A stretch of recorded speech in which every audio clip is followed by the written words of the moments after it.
Bismillahirrahmanirrahim. Assalamualaikum warahmatullahi wabarakatuh. Hari ini Warung Konservasi mendapat kehormatan untuk berdiskusi dengan seorang pakar dari UI, yaitu Dr. Imam Prasojo. Apa kabar Mas Imam? Baik, Pak Ali Kodra. Alhamdulillah. Kita baru bertemu kembali setelah kita berdiam diri di rumah ya, hampir 2 tahun ya Mas Imam ya. Ya, dengan isolasi mandiri Dengan dulu, isolasi mandiri. itu banyak kegiatan memang tidak selancar Tidak selancar sebelumnya. tetapi di rumah Oke. intensitas kegiatan menjadi meningkat. Menjadi meningkat. Iya. Mas Imam, ada suatu paradigm. Kadang-kadang orang mengatakan, saya berada pada situasi sebelah kiri katanya. Untuk melindungi dan melestarikan alam. Ada kelompok lain mengatakan ekonomi nomor 1. Menurut Mas Imam gimana itu? Mau blok kiri atau mau blok kanan? Atau mencari keseimbangan? Ya, kalau secara singkat, Oke. bagaimana kita melihat perubahan ya? Perubahan. Apa sih yang menjadi the engine of The engine change? of change. Ya, mesin yang menjadi pendorong perubahan. Perubahan. Tentu sejak peradaban awal, ya, yang semua awalnya manusia dengan alam menyatu. Ya, saling memelihara karena alam ini adalah bagian penting untuk kehidupan. Tetapi dengan dorongan keinginan yang luar biasa dari manusia untuk membangun kemakmuran. Untuk membangun well-being, ya, untuk membangun kesejahteraan, keseimbangan, ya, kesejahteraan untuk manusia. Untuk Belum ada pikiran keseimbangan pada saat masih itu. pengen sejahtera manusia. Bagaimana manusia meningkat. Baik. Dan alam itu terus kemudian dikelola. Nah, peradaban yang awal ya, dengan peradaban nomad, ya, orang berpindah-pindah. Yang biasanya orang berpindah-pindah. Terus kemudian dia menyatu dengan hutan. Terus masuk ke dalam peradaban pertanian. Orang tidak lagi berpindah-pindah, tetapi kemudian mulai menetap melalui intensifikasi lahan. Oke. Di situ peradaban mulai berubah menjadi peradaban pertanian. Ya, yang alam itu dikelola lebih intensif daripada artinya, yang sebelumnya. Iya, Mas Imam, artinya ada suatu perubahan peradaban ya. Peradaban. Dari yang tadi alam, ya, bersatu dengan kehidupan, eksploitasi sangat terbatas, ya, karena kemudian ada upaya untuk merubah, untuk meningkatkan kemakmuran kemakmuran. Nah, kemudian masuklah ke peradaban berikutnya, yaitu peradaban pertanian. Di situ teknologi pertanian itu juga tumbuh. Ya. Di situ ada upaya-upaya meningkatkan hasil bumi pertanian. Berarti ada teknologi masuk. Ada teknologi mulai masuk, tetapi masih lebih terbatas, masih terbatas. Baik. Nah, peradaban berikutnya adalah peradaban industri. Era industri, ya, dengan temuan teknologi yang luar biasa, dan kemudian semangat untuk eksploitasi bumi lebih tinggi lagi. Itu lebih tinggi. Dan negara-negara di seluruh dunia itu terdorong untuk melakukan industrialisasi. Nah, akibatnya apa? Ya, ada impact, ada dampak, eksploitasi yang habis-habisan di situ terhadap sumber daya alam. Jadi teknologi yang tinggi memungkinkan untuk mengeruk semua apa yang ada di dalam bumi. Dan kemudian energi juga sangat tergantung kepada energi yang unrenewable, yang tidak terbarukan. Ya, energi minyak bumi, energi batu bara, energi semua yang bersumber dari bumi itu adalah tulang punggung dari ekonomi di era industri. Di situ mulai terjadi sebuah perubahan luar biasa terhadap alam. Ini kawan-kawan. Jadi tadi Mas Imam menyampaikan kepada kita semua bahwa sumber daya alam sangat intensif mulai terjadi pada era industri. Berarti ada dampak ya, Mas Imam? Sudah ada dampak lah. Ini paradigma pembangunan pada saat era ini sekarang adalah ini, paradigma growth, pertumbuhan. Pertumbuhan. Jadi negeri-negeri dimanapun menganggap kemajuan itu hanya akan terjadi kalau pertumbuhan itu semakin meningkat. Jadi pertumbuhan meningkat, ekonomi meningkat berarti? Ekonomi meningkat dengan mengukur bahwa kesejahteraan manusia juga meningkat. Tapi impact-nya bagaimana tuh? Nah, tapi yang terjadi seringkali ya karena energi untuk mendukung industri itu sangat-sangat bertumpu pada energi yang hasil dari eksploitasi. Nah, maka ekonomi itu meningkat, tetapi dengan harga yang harus dibayar kerusakan bumi. Kerusakan gitu. lingkungan. Kerusakan lingkungan. Pencemaran itu juga terjadi. Nah, namun paradigma pembangunan kita adalah paradigma pembangunan yang mendorong.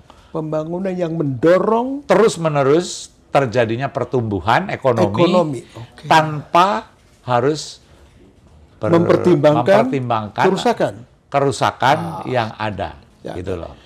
Mas Imam, sekarang sudah kita sama-sama mendengarkan suatu kebijakan yang disebut dengan pembangunan berkelanjutan. Bagaimana perannya terhadap tadi menyimbangkan antara ekonomi growth dengan ecological di saat terus kemudian era industri itu memberikan dampak yang luar biasa dalam satu kata, yaitu perubahan iklim. Perubahan iklim, teknologi yang terus berkembang untuk mendukung ekonomi eksploitatif tadi. Nah, akhirnya muncullah sebuah pandangan bahwa kalau perubahan didasarkan kepada paradigma pertumbuhan ekonomi semata yang fokusnya adalah kemakmuran manusia, human well-being, tanpa ada upaya untuk menyelamatkan atau ecological well-being, maka yang akan tumbuh ke depan adalah sebuah era di mana kehidupan ini menjadi terancam karena rumah manusia yang terperkosa secara habis-habisan, tiba-tiba tidak akan mungkin lagi mendukung kehidupan manusia. Itu sendiri. Nah, itu namanya tidak seimbang, Mas Imam. Nah, justru itu jadi human well-being, kesejahteraan manusia harus juga diikuti oleh ecological well-being. Jadi antara ecological well-being dengan ekonomi well-being harus seimbang mestinya ya. Ekonomi selama ini kan sebetulnya fokusnya untuk meningkatkan kesejahteraan manusia. Jadi human well-being. Nah, yang sekarang tumbuh adalah economic well-being, human well-being melalui pertumbuhan ekonomi tadi harus juga diimbangi dengan pertumbuhan ekonomi yang tidak mengorbankan alam. Tidak mengorbankan lingkungan, sehingga ada sebuah keseimbangan, bagaimana mendukung human well-being, kesejahteraan manusia, tetapi pada saat yang sama juga harus mendukung ekonomi ecological well-being. Well-being atau ecological functions. Ya, betul. Kawan-kawan, ini luar biasa ini. Berbicara soal well-being, keseimbangan antara ekologi dengan ekonomi ini semakin seru dibicarakan baik di tingkat internasional maupun nasional. Gimana menurut Mas Imam dengan adanya pertumbuhan internasional yang mengarah kepada keseimbangan bumi tadi? Ya, itu tadi. Jadi tantangannya adalah kita harus paradigm shift harus berubah. Bagaimana kita pikiran kita harus berubah, strategi pembangunan ekonomi juga harus diverted, harus belok dan sekarang ukurannya yang menjadi progres. Nah, jadi paradigma pembangunan yang didasarkan pada growth, pertumbuhan ekonomi itu ibarat seperti treadmill. treadmill tadi. Orang terus saja bergerak gitu. tidak pernah berhenti. Oke. Nah, akibat dari orang dipacu untuk terus berjalan tanpa memikirkan tadi sumber energi dari alam, maka ada ketimpangan. Unbalance ketimpangan. Tapi pada saat yang sama, orang yang berlari atau manusia yang berlari terus untuk mengejar pertumbuhan tadi, selain menimbulkan ketimpangan alam, tapi juga ketimpangan di dalam masyarakat itu sendiri. Ada yang bisa berlari lebih kencang, ya, ada yang ketinggalan, sehingga terjadilah gap. Nah, ini yang sekarang sedang terjadi pertempuran. Pertempuran antara orang yang masih pola lama, yaitu mendorong perubahan dengan hanya semata-mata memfokuskan pada economic growth, ya, pertumbuhan ekonomi. Ada yang ekstrim juga, yang tidak perlu ada pertumbuhan ekonomi kalau pertumbuhan ekonominya merusak. Nah, yang jalan tengah adalah pertumbuhan tetap harus ada, tetapi harus dihitung, jangan sampai terus kemudian semakin parah atau harus memperbaiki kerusakan yang sudah dilakukan. Nah, itu tantangan yang harus dihadapi ke depan, karena the damage has been done, ya, kerusakan sudah terjadi. Nah, tapi yang sekarang muncul baru paling tidak kita tidak menambah kerusakan. Harusnya adalah tidak hanya semata-mata tidak menambah kerusakan, tetapi jangan sampai kita itu tidak menutup kerusakan yang sudah terjadi. Jadi kerusakan yang sudah terjadi harus diperbaiki. Nah, itu belum sampai ke situ. Makanya isunya adalah misalnya zero carbon. Jadi industri tetap jalan, tetapi emisi yang dikeluarkan, nah kita bayarkan, paling tidak kita tidak menambah emisi. Tapi harusnya yang terjadi adalah bagaimana yang sudah terjadi, ya, dampak-dampak lingkungan yang selama itu juga harus dibayar hutangnya dari generasi perusak yang sudah terjadi sejak revolusi industri, ya sekarang dikembalikan. Nah, itu lebih berat lagi tantangannya. Jadi kawan-kawan, ujungnya kita harus mengarah kepada kebijakan yang disebut dengan pembangunan berkelanjutan, Mas Imam. Maka kalau kita lihat tadi, kita masih ada waktu nih, 2015-2030 untuk pembangunan berkelanjutan. 2030 udah sekian tahun lagi, udah deket. Gimana mengejar percepatan itu, Mas Imam? Pertama ya, bahwa kesadaran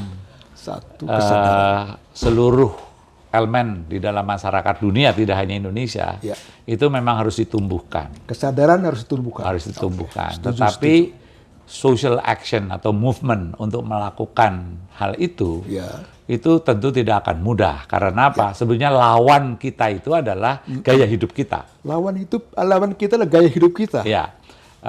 Bagaimana kebijakan-kebijakan yang ramah lingkungan, perilaku-perilaku yang ramah lingkungan, itu dilakukan oleh diri kita, dan kemudian secara makro diterjemahkan oleh kebijakan-kebijakan di dalam pemerintah. Nah, ini yang sulit.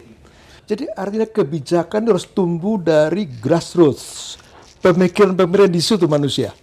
Ada interaksi antara kesadaran yang harus tumbuh di kalangan elit kekuasaan untuk mengarahkan kebijakan-kebijakan pembangunan yang berwawasan lingkungan, tidak hanya berwawasan ke human well-being semata, tetapi pada saat yang sama juga harus ada dukungan lapisan masyarakat secara menyeluruh. Jadi ada growing masyarakat. Ya, nah itu tantangan yang paling berat, karena bahkan di dalam pemerintah sendiri, satu kementerian sangat fokus kepada lingkungan, tapi yang kementerian lain sangat fokus pada economic growth yang dia pikirkan. Sehingga terjadi di dalam satu pemerintahan sudah pertempuran antara dua kutub ini. Dan sampai hari ini pemenangnya adalah kutub growth. Pemenangnya kutub growth. Di kalangan masyarakat juga begitu. Ada kalangan sekelompok yang sangat sadar terhadap pentingnya gaya hidup yang harus dirubah, sehingga keramahan lingkungan dalam berperilaku itu tumbuh, tapi di sisi lain status quo, orang yang tetap ingin menikmati gaya hidup ya dengan segala macam kelengkapan-kelengkapannya yang kita nikmati selama ini, walaupun kelengkapan itu merusak lingkungan. Jadi pertempuran ada di dalam diri kita sendiri. Nah, jadi pertempuran itu melebihi pertempuran negara seperti Rusia dan Ukraina. Dua-duanya itu sebetulnya pertempuran ke arah kerusakan. Jadi luar biasa. Jadi dua-duanya itu bagian dari ekspresi ketidaksadaran bahwa apa yang dilakukan itu akan membunuh ecological well-being. Gitu. Mas Imam, ini kawan-kawan semua. Semakin seru nih perdebatan dengan Mas Imam ini. Seorang sosiolog. Mas Imam, akhir-akhir ini yang namanya bencana alam, yang namanya meletusnya gunung, likuifaksi, tanah longsor, itu kan membuat sesuatu paradigms agar supaya sosial ini ya semuanya ada impact pada sosial. Ini gimana Mas Imam? Caranya mengatur ini karena banyak sekali kekurangan selimut, kekurangan tenda. Itu gimana tuh masalah yang berkaitan dengan itu? Jadi di tengah kerusakan yang semakin berkelanjutan ya, karena kita tidak mampu untuk secara efektif menyetop semua ya yang ada itu. Teknologi juga sangat terbatas, gaya hidup masih secara umum sama, yaitu gaya hidup yang merusak, ya, teknologi yang tidak ramah lingkungan, tidak bisa mengejar itu, akhirnya alam sebagai sebuah kehidupan itu memukul balik terhadap kehidupan manusia. Jadi kita membayangkan bahwa alam itu memiliki kehidupan tersendiri pada saat keseimbangan di dalam ekosistem itu menjadi tergoncang karena manusia, ulah manusia, maka dia menjadi kacau Jadi, ekosistem itu. Unbalance ekosistem. Rantai jaringan juga unbalance. Tergantung. Yang akibatnya memukul terhadap sistem kehidupan manusia. Jadi perumahan ya yang ada di lereng-lereng gunung, terus rumah-rumah yang ada di pinggir-pinggir sungai yang harusnya dijaga, itu disapu bersih oleh alam karena mereka sudah lama sebetulnya mengalami beban-beban berat ya dari perilaku manusia itu. Apakah itu disebut dengan social disaster? Betul, social disaster yang diakibatkan oleh ecological disaster. Jadi itu bolak-balik dua dimensi. Itu selalu saling berkaitan. Sebab akibat. Dua struktur manusia yang tidak didasarkan kepada sistem yang ramah terhadap alam, yang mengakibatkan sistem alam ini, ecological systemnya itu terganggu, sehingga dua struktur ini menjadi saling pukul-memukul. Pukul-memukul. Di satu sisi ada manusia, human actor, yang sebetulnya bisa mempengaruhi terhadap kedua ini. Kutub ini. Nah, tapi perilaku manusia secara individu seringkali tidak mampu untuk menciptakan struktur sosial maupun struktur alam yang sudah rusak ini. Nah, ini yang akhirnya terjadilah benturan ini tidak akan berhenti. Nah, ada sebuah pergulatan tiga sisi yang saya sebut dengan trialektika. Ya, bukan dialektika, tetapi trialektika. Jadi bagaimana struktur sosial yang seringkali mengalami guncangan-guncangan itu akibat tidak kokohnya sistem yang kita hidup di dalam ini, dan kemudian sistem ekologi yang juga mengalami kerusakan. Nah, terus manusia yang harusnya bisa merubah itu juga tertatih-tatih. Tapi harapan harusnya ada.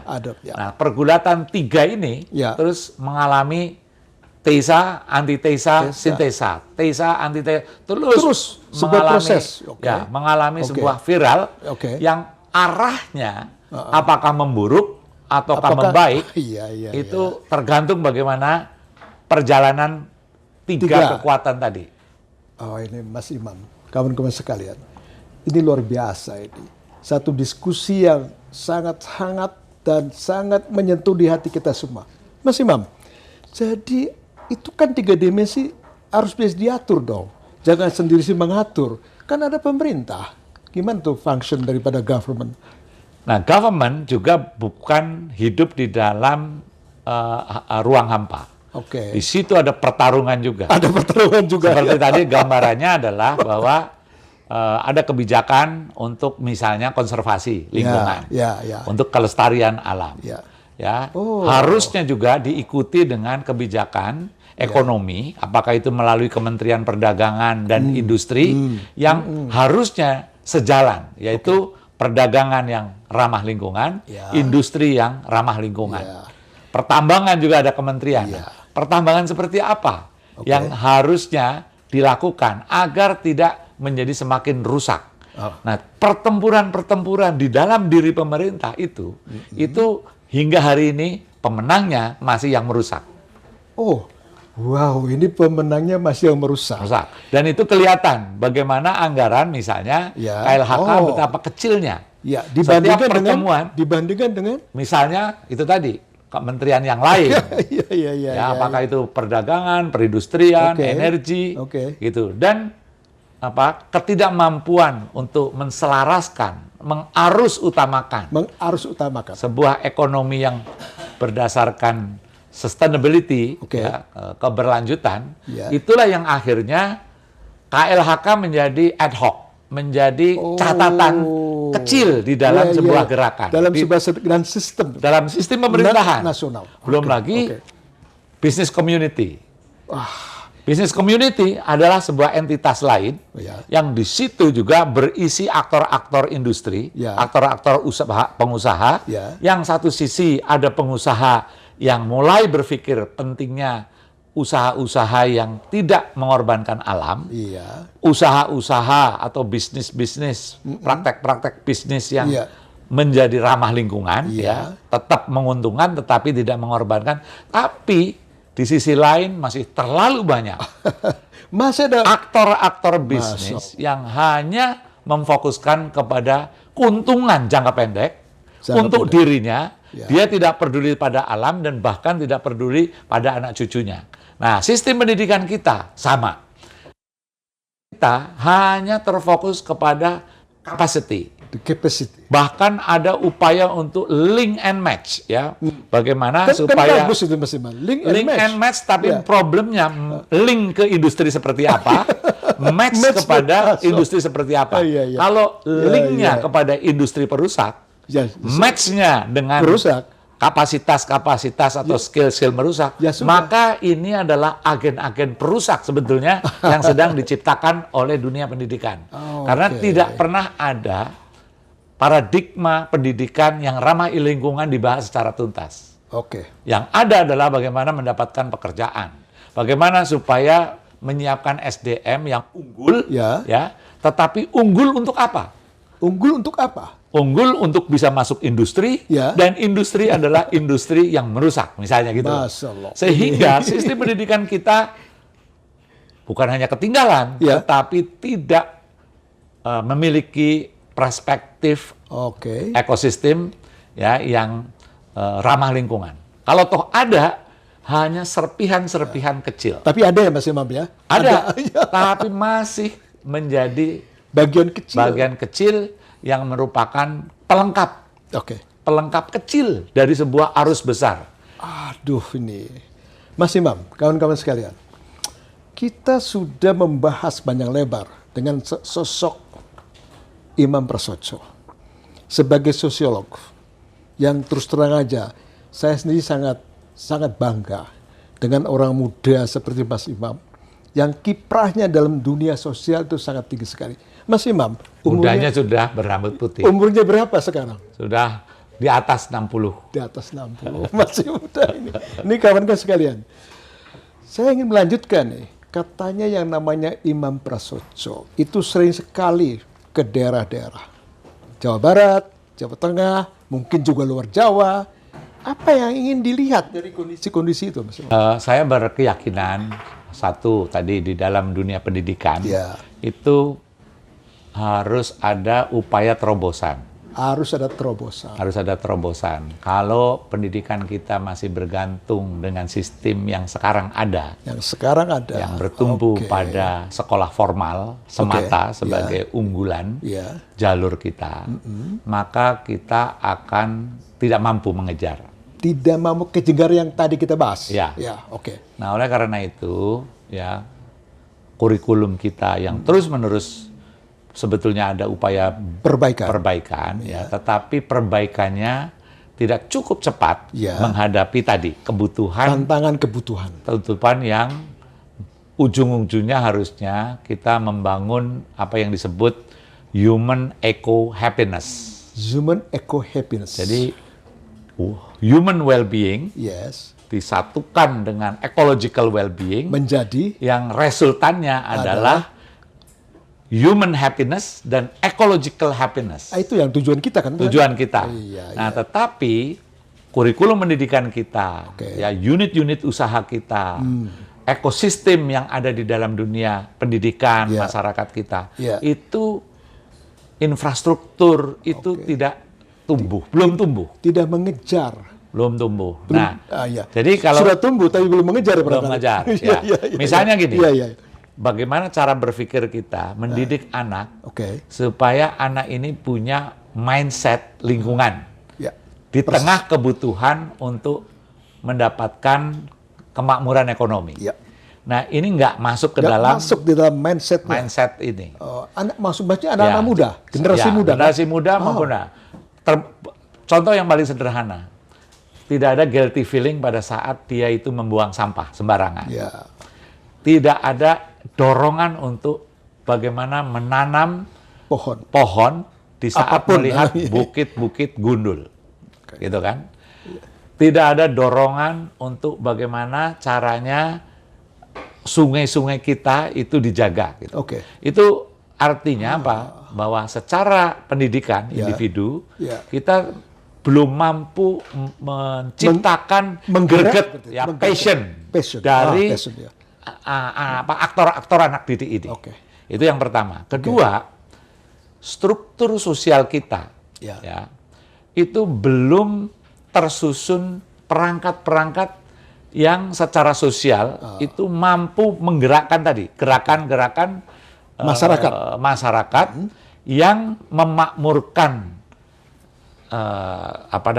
kondisi masyarakat tetapi berwawasan lingkungan. Itu dia. Contohnya misalnya, seberapa banyak kita mampu membuat sistem di dalam rumah, ini dari unit yang terkecil. Unit kecil aja rumah.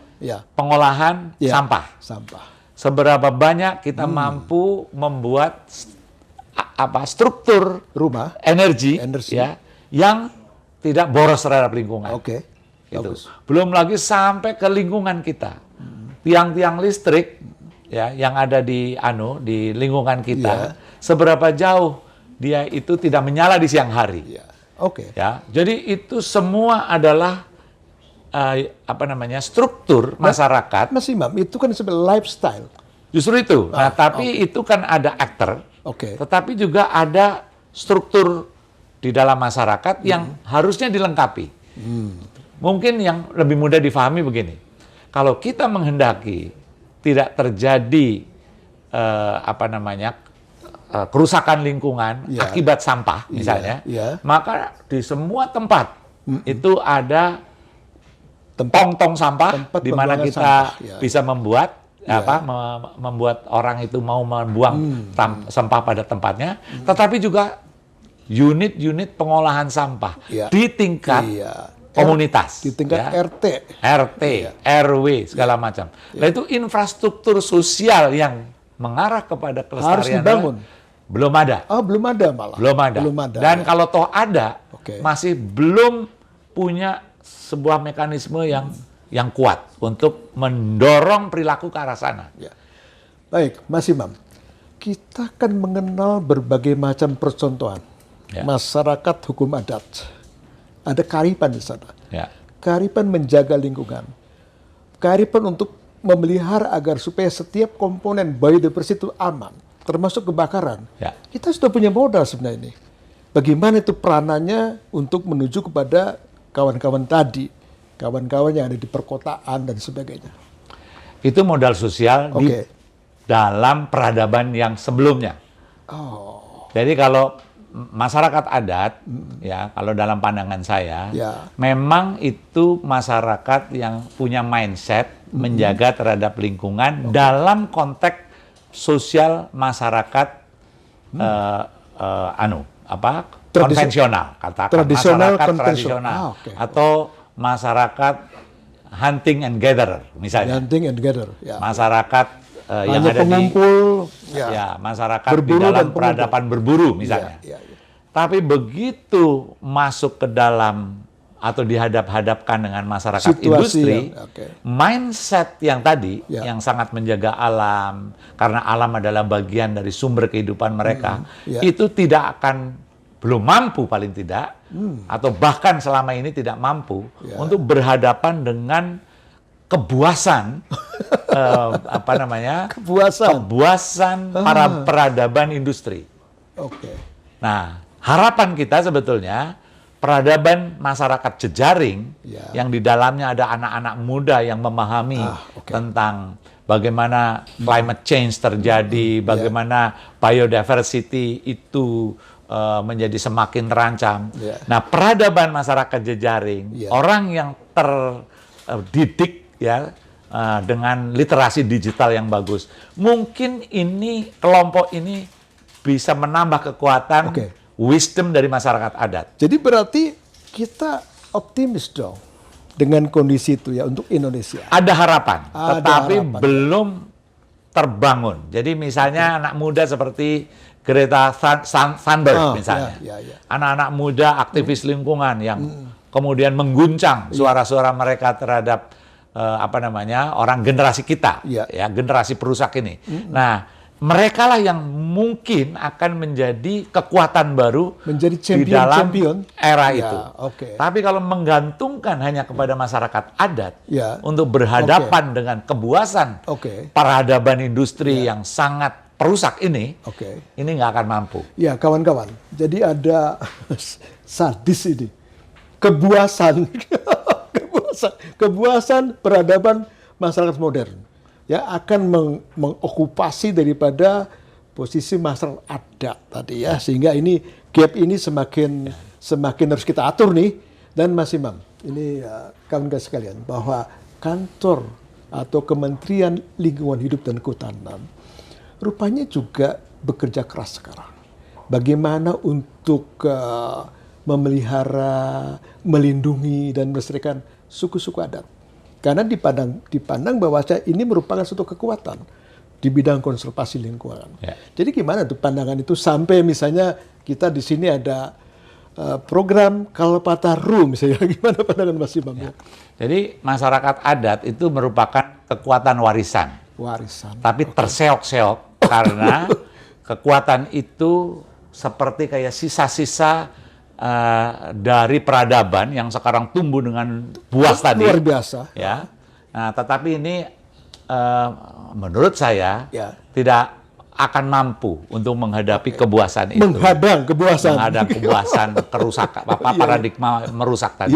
Baik. Nah, oleh karena itu yang harus dilakukan adalah kementerian seperti KLHK itu menggalang barisan menjadi semakin kuat dan tidak terlalu menggantungkan kepada generasi perusak yang sebetulnya kita ini. Nah, itu satu. Nah, Kalpataru itu adalah champion-champion yang muncul. Ini kawan-kawan, unek-unek dari seorang Imam Prasojo ini.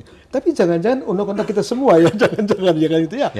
Terima kasih sekali ini atas keterbukaan kita dan kesepakatan kita di dalam mendiskusikan sesuatu yang kita sangat pentingkan bersama Mas Imam. Mas Imam, terima kasih sekali atas waktu, atas juga curahan pikiran. Ini semuanya kita membutuhkan Mas Imam. Sekali lagi terima kasih. Assalamualaikum warahmatullahi wabarakatuh. Waalaikumsalam. Salam konservasi. Salam konservasi.